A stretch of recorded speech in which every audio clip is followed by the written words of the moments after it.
En un video anterior vimos que en el ambiente de estanflación de los años 70, la curva de Phillips ampliada por expectativas había reintroducido la idea de tasa natural de desempleo para el largo plazo.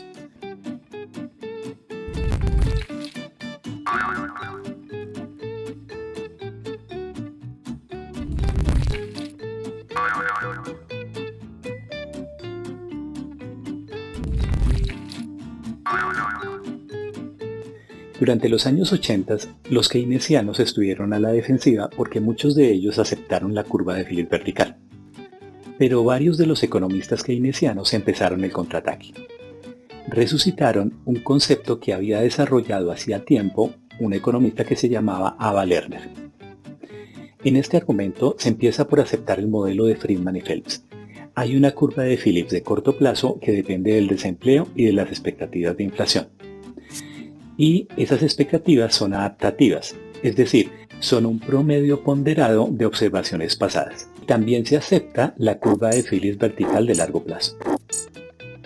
Supongamos por simplicidad que los agentes esperan que la inflación para el próximo periodo sea igual al último periodo observado.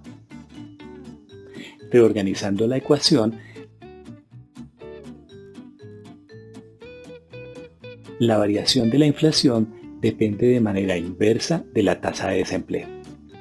Eso quiere decir que a pesar de que se aceptó que la curva de Phillips fuera vertical en el largo plazo, aún así hay una relación inversa, pero ya no es una relación inversa entre la inflación y el desempleo, sino entre la variación de la inflación y el desempleo. Esto va unido a una reinterpretación de las variables. La curva de Phillips vertical de largo plazo se había entendido como que había una tasa natural de desempleo, y ese nombre tiene un mensaje subliminal, porque ¿quién va a pelear contra algo que se supone que es natural? Según esos autores, cuando se trataba de apartar el desempleo de su tasa natural, el castigo era que se generaba inflación. En la nueva interpretación, la curva de Phillips vertical no indica la tasa natural de desempleo. No hay ninguna tasa natural de desempleo. Simplemente señala el valor de la tasa de desempleo al que la inflación no sube ni baja. Si nos ubicáramos en una tasa de desempleo menor, la inflación aumentaría. En los términos de ellos, se aceleraría. Y si nos ubicáramos en una tasa de desempleo mayor, la inflación disminuiría, se desaceleraría. Por lo tanto, el nivel de desempleo que indica la curva de Phillips vertical es simplemente la tasa de desempleo a la que la inflación no se acelera ni se desacelera. Por eso lo bautizaron la tasa de desempleo que no acelera la inflación. En inglés, Non-Accelerating Inflation Rate of Unemployment, NAIRU. Hubo otras propuestas de nombre para el NAIRU. Por ejemplo, algunos proponían la tasa estructural de desempleo. Ese nombre es útil porque ayuda a entender que no hay una tasa natural de desempleo.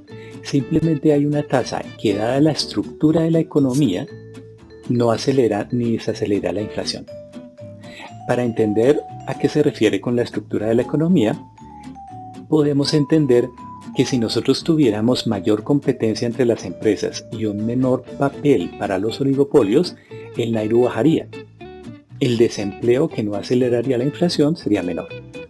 Observen que con el NAIRU vuelve a haber un espacio para la política económica y la intervención del Estado. Por esa razón, a estos autores suelen llamarlos neokeynesianos, aunque en realidad, al aceptar cada vez más elementos neoclásicos, estos autores en realidad no son keynesianos en un sentido teórico, sino en un sentido de política económica.